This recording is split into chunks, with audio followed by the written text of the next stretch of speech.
What if I told you that a PhD student studying criminal justice and criminology would become the very subject he spent years analyzing?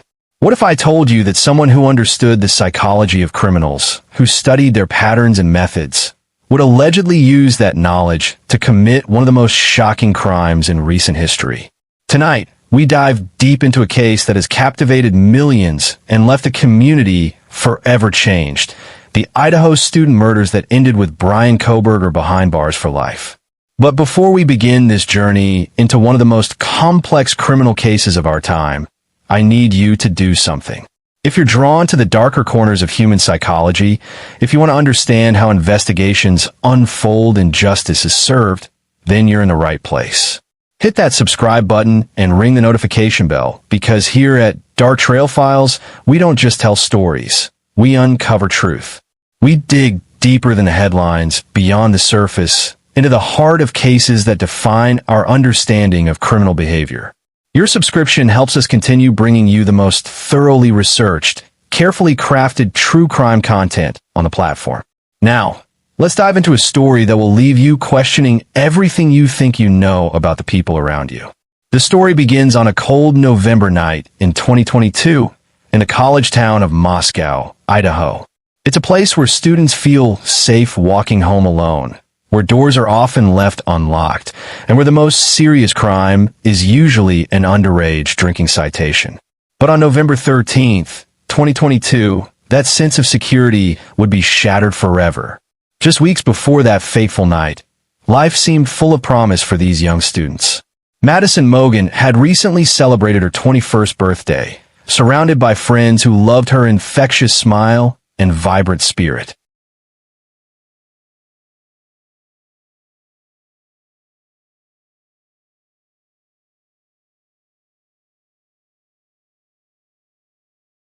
Madison Mogen, known to her friends as Maddie, was a senior studying marketing. She had dreams of working in the fashion industry and was known for her warm personality and dedication to her studies. Kaylee Goncalves, her best friend and roommate, was also a senior, studying general studies with plans to work in information technology in Texas. These two had been inseparable since childhood, their friendship spanning over a decade. Those who knew Maddie remember her love for life, her infectious energy that could light up any room. She had a passion for dancing and celebrating every moment.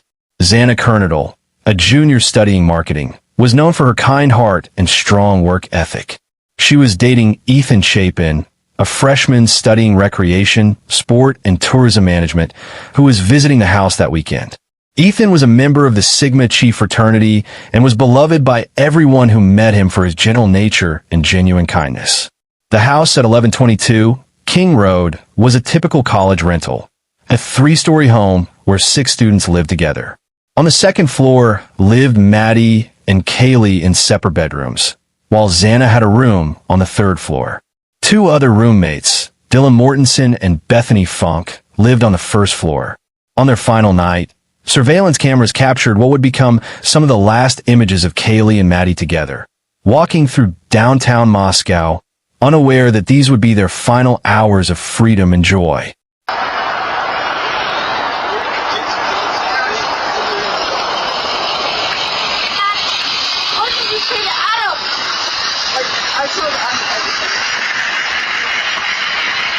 Saturday, November 12th, started like any other weekend for the roommates.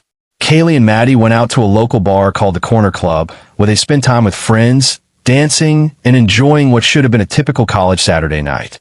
Meanwhile, Xana and Ethan attended a fraternity party at the Sigma Chi house. The evening progressed normally. Around 1:30 a.m., Kaylee and Maddie left the bar and went to a food truck called the Grub Wandering Kitchen, where they ordered pasta. Surveillance footage from the food truck showed them waiting patiently for their order, chatting with other students, completely unaware of the danger that was approaching. But what the students didn't know was that someone had been watching them. Someone who had been studying their routines, their habits, their vulnerabilities. Someone who was about to turn their theoretical knowledge of crime into a horrifying reality. In the months leading up to that tragic night, life at the King Roadhouse wasn't without its challenges. Like many college students, They occasionally had to navigate complaints from neighbors, never imagining how these routine interactions would later become part of a much darker investigation. Start disturbing the neighbors and we've got an issue. Yeah. Noise ticket is up to $300. Yeah, somewhere around $300, $400 bucks. It's a pretty expensive ticket. I don't want to give that to you. That being said, this is your place, so I'm going to hold you responsible. They get it more expensive the later it gets. For everybody. Yeah. We already warned them too, so. And if I do have to come back here, $300 tickets. Okay. And it only gets more expensive. Fair? Yeah, that's fair. Actually, what's the phone number for you?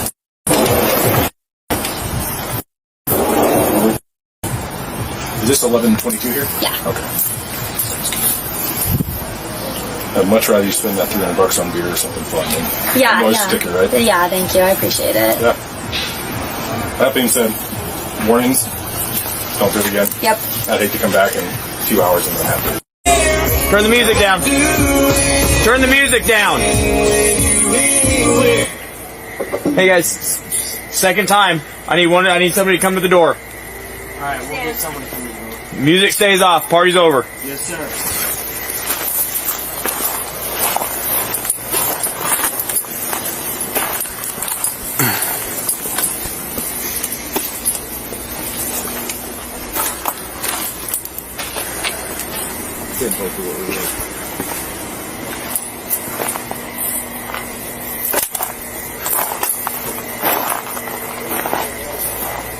Megan, I have her information. I have her cell phone number too. Call her. Okay. Hello, miss. Hello. What's your name? Xana. Xana, do you live here? Yes. Okay, did Megan talk to you earlier? No. Okay, does Megan live here? Megan, I do not have a Megan that lives Megan Mogen? Maddie Mogen, yes. Madison Mogen, yeah. Madison Mogen? Okay, she does live here? Sorry, she is at the club. She's 21. I'm just going to bed. I have a couple friends over, but this is my ID. Have you talked to Maddie tonight? Yes, I have. Oh. She's at the corner club. Okay. Did she tell you anything about anything that happened earlier or anything like that? Honestly, not really. I've just been here the past hour. Okay. Just trying to go to bed. Can I grab your ID from me? Yeah, I'm not 21. Okay. My roommates are 21.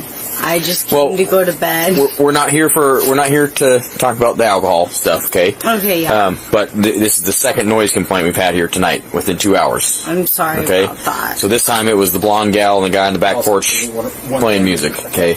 So I sincerely apologize about that. Okay. I'm just going to bed. Okay. So just so you understand, you could be getting a misdemeanor citation for this, which means you have to go in front of a judge and explain why you couldn't keep the people in your house quiet. Okay? We've already talked to Maddie once and told her the same thing. Okay? The only reason she's not getting a ticket is because she's not standing here in front of me. But I'm telling you right now, if we have to come back, you're getting a ticket. Okay, so you will have to go see a judge. I'm fine right now. You're not getting a ticket right now. I'm just trying to go to bed right now. I mean, I understand you guys. You're coming here. I'm just going to bed. Okay. Well, understand that you're responsible for the residents. Okay. So whoever else is here, if they have a safe way to get home, you need to kick them out. Okay. Or tell them to come inside and be quiet. Okay. Because the houses that are on this hill all the way around here, we can hear you from clear down the road when we were coming up here. We can hear the music. Okay. And that's... I'm so sorry. We're past the point of having polite conversations, okay? Because neighbors are being kept up. Okay? I'm sorry. It's just like... Is the blonde gal and the guy up there, are they roommates too? I'm sorry, what? The blonde gal and the guy that's upstairs, are they roommates too? None of my roommates are home. I'm okay. the only one home. These are all my friends. Okay. So, do you understand 100% I understand. what's going to happen? I'm just going to tell everyone, get the sorry. Okay, fine. Or figure it out. And I'm not saying that you got to tell everybody they have to leave, but I'm telling you, any outside music, any loud yelling needs to be done. Okay. Because next time you're getting a ticket. Okay. Okay? And if you get a misdemeanor citation, the university is not going to take kindly to it. Yeah. So not only do you have to go see a judge. I've never had to deal with this ever. Yep. and we don't want to start now. I don't ever remember having come here, so I understand you guys are having to get together, but people have a way of taking the invitation and using it as an excuse to get out of control and be loud. Advantage. Exactly. Okay. I'm so sorry. It's okay. I just hope for your sake that your friends don't put you in a position where you get the citation and you have to go to court to defend yourself from your friend's behavior. Make sense? Okay, thank you so much. You want to get a good phone number for her? Yep. And just remember, the Dean of Students office probably will be contacting you about this as well. Okay. About student code of conduct issues. Yes, I have it. What's the telephone number for you? Xana, Of here's your course. ID back. Thank you so much. Any questions? No questions. Okay. Make sure your friends don't put you in a bad position. Tell them it's time to be done. I'll go- Okay. There's like no one in there. Yeah. It was the two that were around the back. We had to holler at them to turn the music down. The roommates returned to their house around 1:45 a.m. Kaylee and Maddie went to Maddie's room on the second floor, where they called Kaylee's on and off boyfriend multiple times. Phone records would later show these calls continued until about 2:30 a.m. Xana and Ethan were in Xana's third floor room, likely settling in for the night. Dylan and Bethany, the surviving roommates, were also home and had gone to their respective bedrooms on the first floor. By all accounts, the house had settled into the quiet of early morning hours. But at approximately 4 a.m., everything changed. What happened next has been reconstructed through digital forensics, physical evidence, and witness testimony. According to investigators, an intruder entered the house through a sliding glass door on the second floor. The attack was swift and silent, targeting the victims while they slept. In the days following the tragedy, families struggled to comprehend their loss. Xana's sister shared memories that painted a picture of a vibrant young woman whose life was cut devastatingly short. Hi, my name is Xana Kernodle. I'm a marketing major here at the University of Idaho, and I'm involved in a couple things down here, including Vandal Solutions. Last year I did Police Properties. I was an associate with them, and I basically just worked with Police Properties and did advertising for them, did sales events, etc. And this year I'm doing sales, so I'm a sales associate. So basically I just call people around Moscow, ask them if they're interested in our business, etc. But yeah, I'm a junior here, so it's really exciting. I love it at the University of Idaho, and I'm super excited to be in this marketing class because it's basically my major. And this is actually King Street, where I've lived the past 2 years, and I really like just hanging out with my friends all the time and being super involved in school events and everything else. So yeah, that's just a little bit about me, and I'm really excited to take on this course. The discovery came hours later. At 11:58 a.m. on November 13th, one of the surviving roommates called 911, reporting an unconscious person. When emergency responders arrived, they found a scene that would haunt experienced investigators.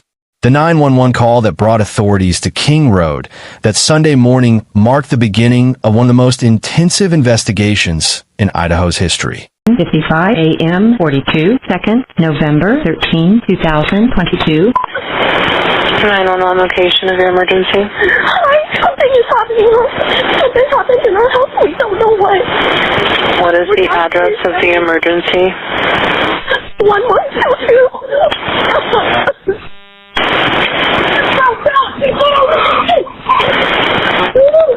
What is the rest of the address? Oh, King's Road. Okay. And is that a house or an apartment? It's a house.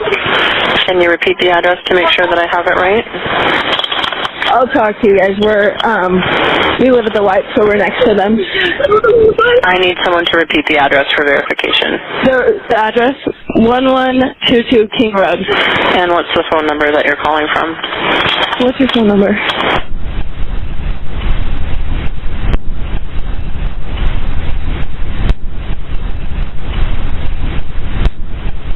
And tell me exactly what's going on.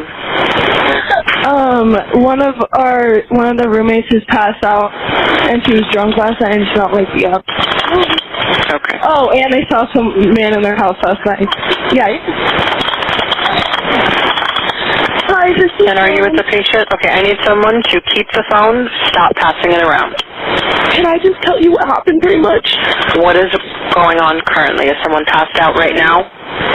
I don't really know, but pretty much at 4 a.m.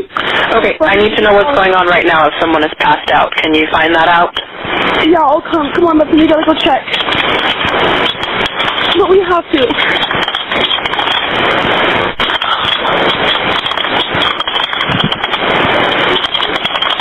Did you pass out?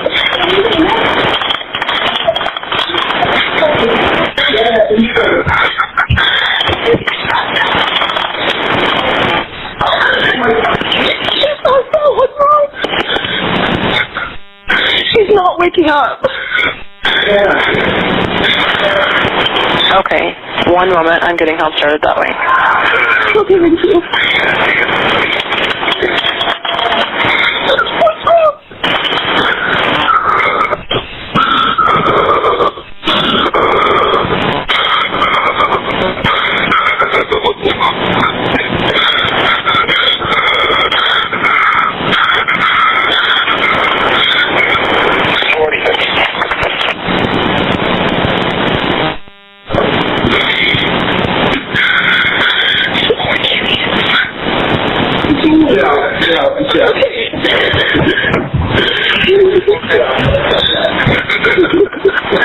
Okay, and how old is she? She's 20. 20, you said? Yes, 20 here. Okay. Hello? Hello? Okay, I need someone to stop passing the phone around because I've talked to 4 different people. Okay, sorry, they just gave me the phone. Is she breathing? Hello? Is she breathing? No. Okay.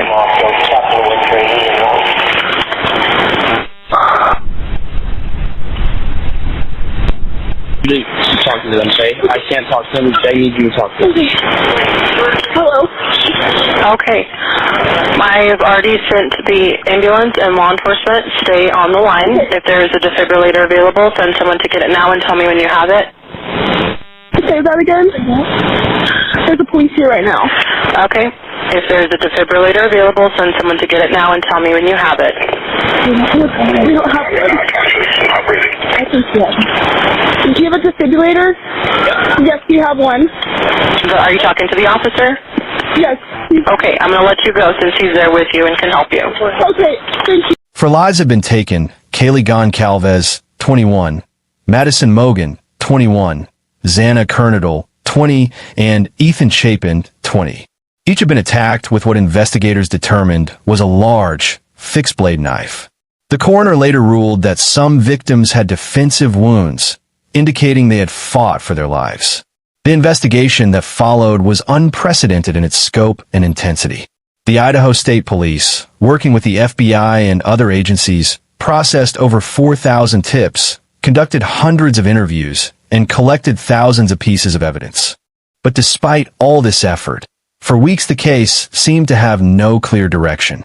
No arrests, no named suspects, no apparent motive. The community lived in fear, students left town, and families demanded answers. Then, investigators made a discovery that would change everything. The breakthrough came through digital forensics and cell phone data. Investigators discovered that in the months leading up to the murders, a particular phone had been in the vicinity of the King Roadhouse multiple times, not just on the night of the murders, but on at least 12 previous occasions. The phone belonged to Bryan Kohberger, a 28-year-old graduate student pursuing his PhD in criminal justice and criminology at Washington State University, just a short drive across the state line. Kohberger's background painted a picture of someone who should have been on the other side of criminal investigations. He had completed his master's degree in criminal justice at DeSales University in Pennsylvania, where he had studied under professors who described him as intelligent but increasingly troubled. Former classmates and professors recalled his intense interest in violent crimes, his detailed questions about criminal methodology, and his apparent fascination with how killers evade capture. One professor remembered him asking specific questions about forensic evidence and police investigative techniques. The investigation into Kohberger intensified rapidly. Authorities discovered that he drove a white 2015 Hyundai Elantra, which matched witness descriptions of a vehicle seen near the scene around the time of the murders. His academic background, his proximity to the crime scene, and his digital footprint all pointed investigators in his direction. Digital evidence and surveillance footage began painting a picture of movements that night. Multiple cameras captured images of a white sedan that would become crucial to the investigation.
On December 30th, 2022, Kohberger was arrested at his parents' home in Pennsylvania, where he had gone for winter break.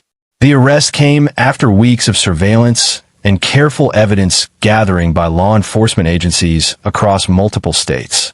When Bryan Kohberger first appeared in court, the world got its first look at the man accused of one of the most shocking crimes in recent memory. His demeanor and appearance became subjects of intense attorneys, Ms. Taylor, Mr. Logsdon, Mr. Thompson, Ms. Jennings appearing on behalf of the state. This is the time set in the matter for the preliminary hearing status conference. So I am going to inquire of counsel. Ms. Taylor, what's the status at this time? And Mr. Thompson, are you in agreement with that? The state has no objection to that, Your Honor. Ms. Taylor reached out to us by email yesterday with her proposal. On reflection, the state's calendar would be better in the month of July, but we will make the end of June work if that's the court's preference. And I haven't had a chance to talk to Ms. Taylor about that. I'm sorry, I know that's last minute. That's okay. The court's calendar is going to be better towards the end of June, early July. So would that work, Ms. Taylor, for your scheduling on your other matters? Your Honor, yes. If we take that fourth week in June, that's actually best. Okay.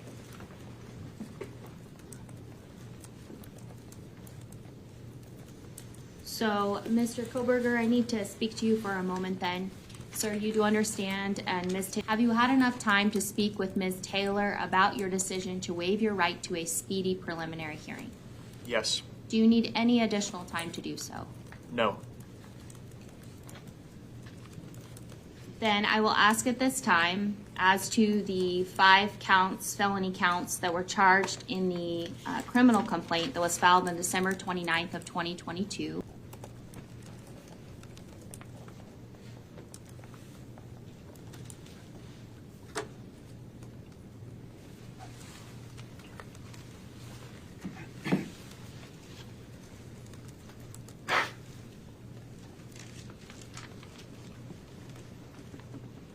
Beginning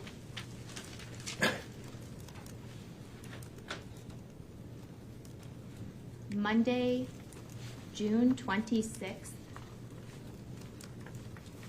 at 9:00 a.m.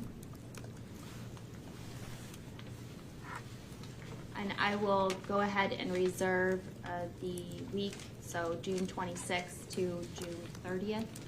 In the event that we need all 5 days for presentation of evidence.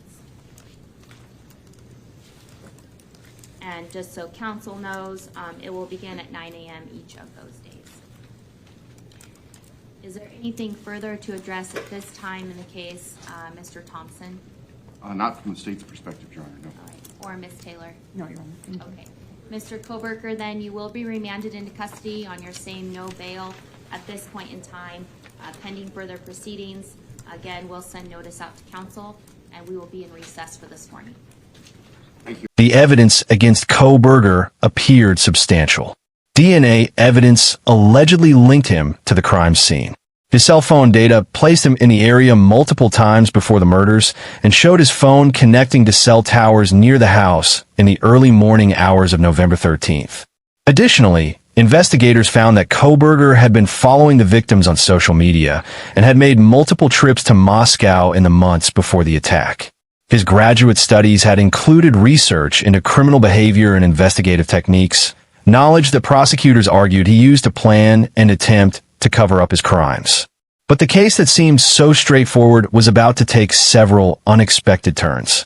The families of the victims, who had waited over a year for justice, were about to face decisions that would divide public opinion and challenge everything they believed about the legal system. Throughout 2023 and into 2024, the legal proceedings continued. Kohberger's defense team fought against the death penalty, arguing various factors, including his mental health and the circumstances of the case. The prosecution, meanwhile, maintained that the evidence clearly demonstrated premeditation and the heinous nature of the crimes warranted the ultimate punishment. The courtroom became a place where survivors and families finally had the opportunity to face the man accused of destroying their lives. The emotional impact of these moments was profound and deeply moving. Take your time, all right?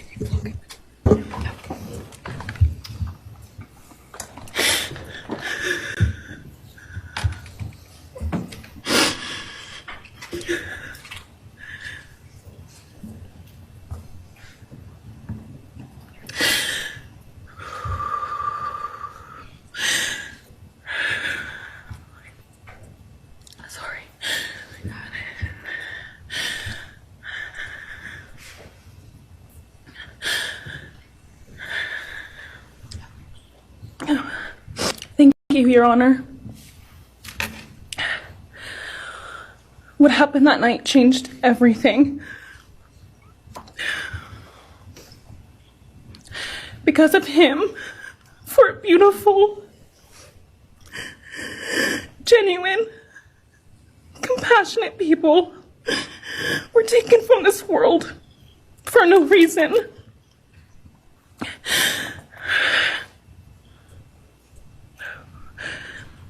He didn't just take their lives. He took the light that carried it into every room. He took away how they made everyone feel safe, loved, and full of joy. He took away the ability for me to tell them that I love them and that I'm so proud of them. He took away who they were becoming and the futures they were going to have. He took away birthdays, graduations, celebrations, and all the memories that we were supposed to make. All of it is gone. And all the people who loved them are just left to carry that weight forever. He didn't just take them from the world. He took them from me, my friends, my people who felt like my home, the people I looked up to and adored more than anyone. He took away my ability to trust the world around me. What he did shattered me in places I didn't know could break. I was barely 19 when he did this. We had just celebrated my birthday at the end of September. I should have been figuring out who I was. I should have been having the college experience and starting to establish my future. Instead, I was forced to learn how to survive the unimaginable. I couldn't be alone. I had to sleep in my mom's bed because I was too terrified to close my eyes. Terrified that if I blinked, someone might be there. I made escape plans everywhere I went. If something happens, how do I get out? What can I use to defend myself? Who can help? And then there are the panic attacks. The kind that slam into me like a tsunami out of nowhere. I can't breathe. I can't think. I can't stop shaking.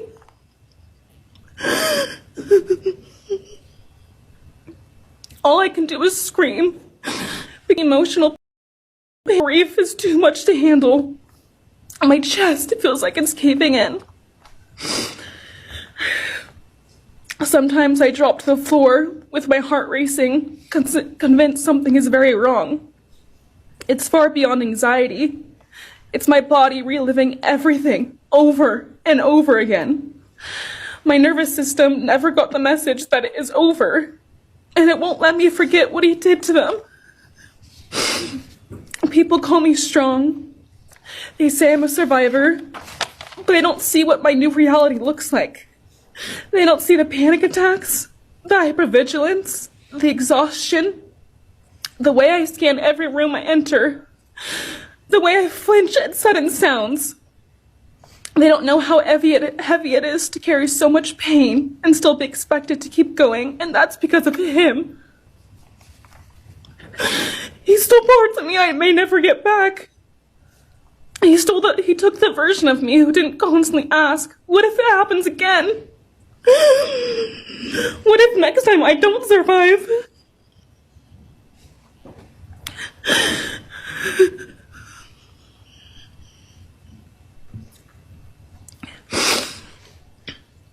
He may have shattered parts of me, but I'm still putting myself back together. Piece by piece, I'm learning how to live in this new version of life. It is not easy. It hurts. But I'm still trying.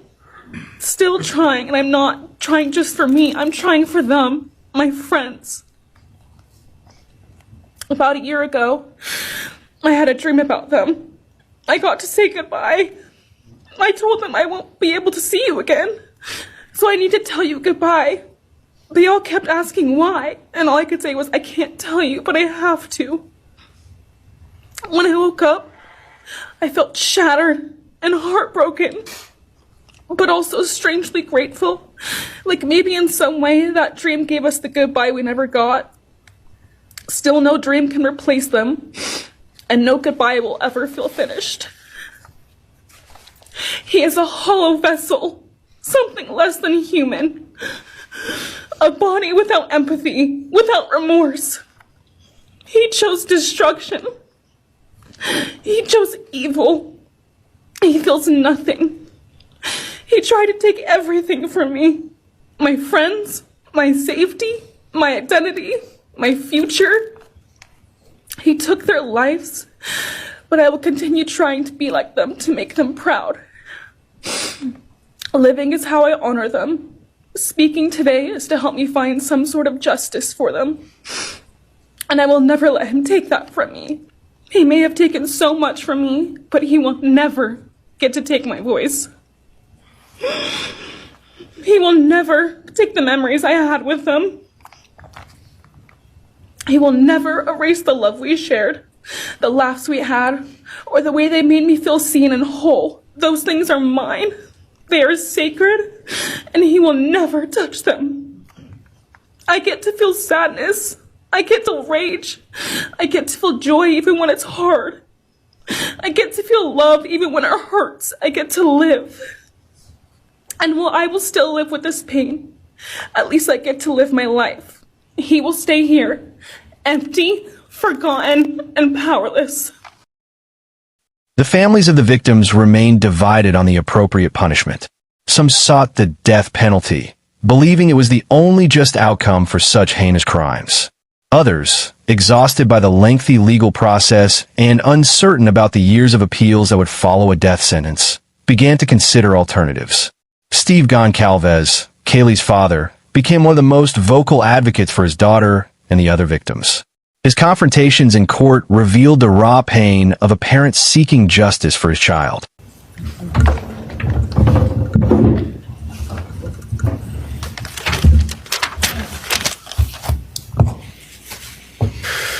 Today, we are here to finish what you started. Today, you've lost control.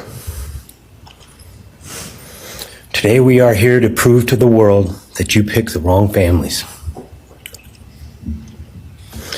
The wrong state, the wrong police officers, the wrong community. You tried to break our community apart. You tried to plant fear. You tried to divide us. You failed. Instead, your actions have united everyone in their disgust for you. I just learned from these lead investigators, to their shock, they worked in an investigation and actually worked with Pennsylvania police officers and the federal FBI. You united everyone. Everyone was united after you. We were united in our disgust and our love for these children. Today you have no name. Because when this all started, we all came together and we said, let's stop even talking about his name and just use initials. So even the media just calls you BK. That's all you are. Within hours, we had your white car on the camera. We knew from the very beginning we had you. Police officers tell us within minutes they had your DNA, like a calling card. You were that careless, that foolish, that stupid. Master degree, you're a joke, complete joke. The world's watching because of the kids, not because of you. Nobody cares about you. You're not worth the time, the effort to be remembered. In time, you will be nothing but two initials forgotten to the wind. No visitors, nothing more than initials on an otherwise unmarked tombstone. You picked the wrong family, and we're laughing at you on your trip to the pen. That will be today or tomorrow. I'll close with, God bless all the men and women that worked on this case and all the hard work that you guys did. You guys allowed us to grieve and allowed us to get through this. The amount of work that you guys put together and the way that you guys put it together was beautiful. There was hard times to be expected. But thank you all, and God bless. Steve Goncalves, Kaylee's father, became particularly vocal about his desire to see Kohberger face the death penalty. His pain was evident in every court appearance, his dedication to seeking justice for his daughter unwavering despite the emotional toll. However, as 2024 progressed into 2025, the reality of Idaho's death penalty process became clear to the families. Death penalty cases can take decades to resolve, with extensive appeals processes that would keep the case in the public eye and prevent the families from finding closure.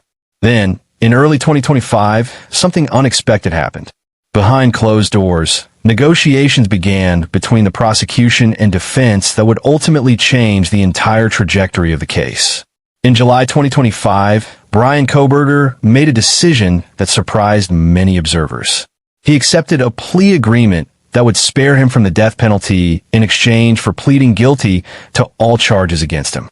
When the time came for victim impact statements, family members seized the opportunity to speak directly to the man who had caused them unimaginable pain. These moments in court were among the most emotionally powerful in the entire case. I won't stand here and give you what you want. I won't offer you tears. I won't offer you trembling. Disappointments like you thrive on pain, on fear, and on the illusion of power. And I won't feed your beast. Instead, I will call you what you are. Sociopath, psychopath, murderer. I will ask the questions that reverberate violently in my own head, so loudly that I can't think straight most any day. Some of these might be familiar, so sit up straight when I talk to you. How was your life right before you murdered my sisters?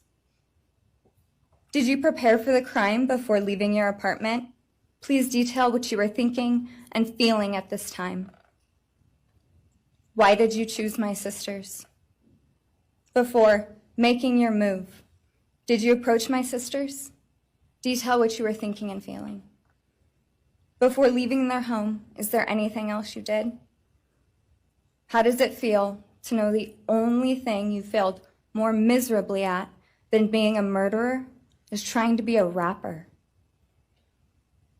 Did you recently start shaving or manually pulling out your eyebrows? Why November 13th? Did you truly think your Amazon purchase was untraceable because you used a gift card? How do you find it enjoyable to stargaze with such a severe case of visual snow? Where is the murder weapon, the clothes you wore that night? What did you bring into the house with you? What was the second weapon you used on Kaylee? What were Kaylee's last words? Please describe in detail the level of anxiety you must have felt when you heard the Bearcat pull up to your family home on December 30th, 2022. Which do you regret more? Returning to the crime scene 5 hours later, or never, ever going back to Moscow, not even once, after stalking them there for months? If you were really smart, do you think you'd be here right now? What's it like needing this much attention just to feel real? You're terrified of being ordinary, aren't you? Do you feel anything at all? Or are you exactly what you always feared? Nothing. If you're so powerful, then why are you still hiding, defendant? You see, I'm here today as me. But who are you? Let's try to take off your mask and see. You didn't create devastation. You revealed it in yourself. And that darkness you carry, that emptiness, you'll sit with it long after this is over. That is your sentence. And it was written on the wall long before you ever pled guilty. You didn't win. You just exposed yourself as the coward you are. You're a delusional, pathetic, hypochondriac loser who thought you were so much smarter than everybody else. Constantly scolding, turning your nose up to grammar mistakes, nitpicking and criticizing others. You wanted so badly to be different, to be special, to be better, to be deep, to be mysterious. You found yourself thinking you were better than everyone else, and you thought you could figure out the human psyche and see through it, all while tweaked out on heroin. Lurking in the shadows made you feel powerful because no one ever paid you any attention in the light. You thought you were exceptional, all because of a grade on a paper. You thought you were elite because your online IQ test from 2010 told you so. All of that effort just to seem important. It's desperate. There is a name for your condition, though. Your inflated ego just didn't allow you to see it. Wannabe. You act like no one could ever understand your mind, but the truth is you're basic.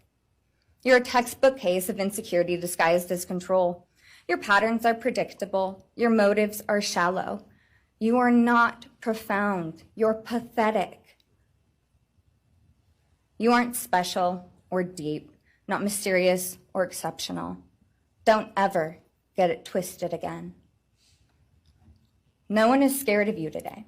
No one is intimidated by you. No one is impressed by you. No one thinks that you are important. You orchestrated this like you thought you were God. Now look at you, begging a courtroom for scraps. You spent months preparing, and still all it took was my sister in a sheath. You worked so hard to seem dangerous, but real control doesn't have to prove itself. The truth is, the scariest part about you is how painfully average you turned out to be. The truth is, you're as dumb as they come. Stupid, clumsy, slow, sloppy, weak, dirty. Let me be very clear. Don't ever try to convince yourself you mattered just because someone finally said your name out loud. I see through you. You want the truth? Here's the one you'll hate the most. If you hadn't attacked them in their sleep, in the middle of the night, like a pedophile, Kaylee would have kicked your Thank you. Thank you.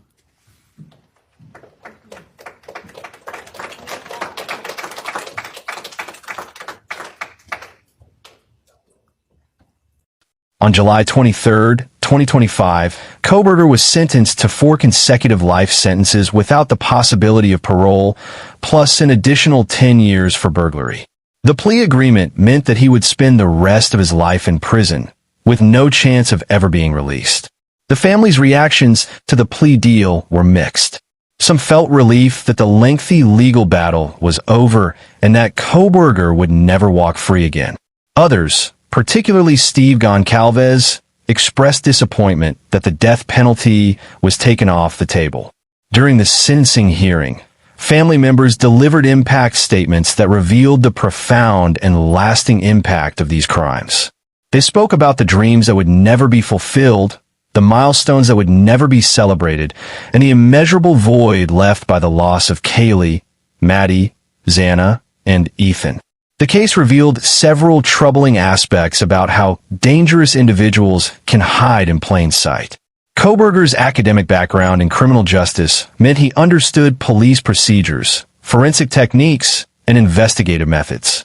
This knowledge, intended to help solve crimes, was allegedly used to plan and attempt to conceal them. His case also highlighted the importance of digital forensics in modern investigations. Cell phone data, social media activity, and electronic evidence played crucial roles in building the case against him. Without these technological tools, the investigation might have taken a very different path. The surviving roommates, Dylan Mortensen and Bethany Funk, have largely remained out of the public eye since the tragedy. The trauma of surviving such an event, combined with intense public scrutiny and online speculation, has undoubtedly affected their lives in ways that may never fully heal. The University of Idaho community has worked to heal and remember the victims through scholarships, memorial services, and other tributes. The house on King Road was eventually demolished, but the memory of what happened there will forever be part of the community's history. As of September 2025, Bryan Kohberger is serving his life sentences at the Idaho Maximum Security Institution. Recent document releases have provided additional insights into the investigation, including over 500 pages of police reports that revealed new details about his behavior and the evidence gathered against him. The case serves as a reminder that evil can exist in unexpected places and that the study of criminal behavior, while important for justice and prevention, can also be corrupted by those who would use such knowledge for harmful purposes. For the families of Kaylee Goncalves, Madison Mogen, Xana Kernodle, and Ethan Chapin, no legal outcome could truly provide closure or bring back their loved ones. Their fight for justice was not just about punishment, but about ensuring that their children's memories would be honored and that their deaths would not be forgotten. The Idaho student murders case stands as one of the most significant criminal investigations of recent years, demonstrating both the power of modern forensic techniques and the enduring impact of violent crime on communities and families. While Bryan Kohberger will spend the rest of his life behind bars, the questions about what drove him to commit such horrific acts may never be fully answered. The case reminds us that understanding criminal behavior remains one of our greatest challenges in preventing future tragedies and protecting innocent lives. Today, as we remember Kaylee, Maddie, Xana, and Ethan, we honor not just their memory, but also the dedication of the investigators who worked tirelessly to bring their killer to justice. Their stories deserve to be told, their lives deserve to be remembered, and their families deserve our continued support and respect. This has been another deep dive from Dark Trail Files, where we don't just report the news, we uncover the truth behind the headlines. The Bryan Kohberger case may be closed in courts, but its impact continues to resonate through the criminal justice system and in the hearts of those who knew and loved the victims. If this case has affected you, please remember that there are resources available for those struggling with trauma or loss. And if you found value in our thorough investigation and respectful treatment of this tragic story, please like, share, and subscribe to Dark Trail Files, and don't forget to share your thoughts in the comments below. We're committed to bringing you the most comprehensive, well-researched true crime content while always honoring the memories of victims and their families. Until next time, stay safe, stay informed, and remember, the truth is always worth pursuing. This is Dark Trail Files.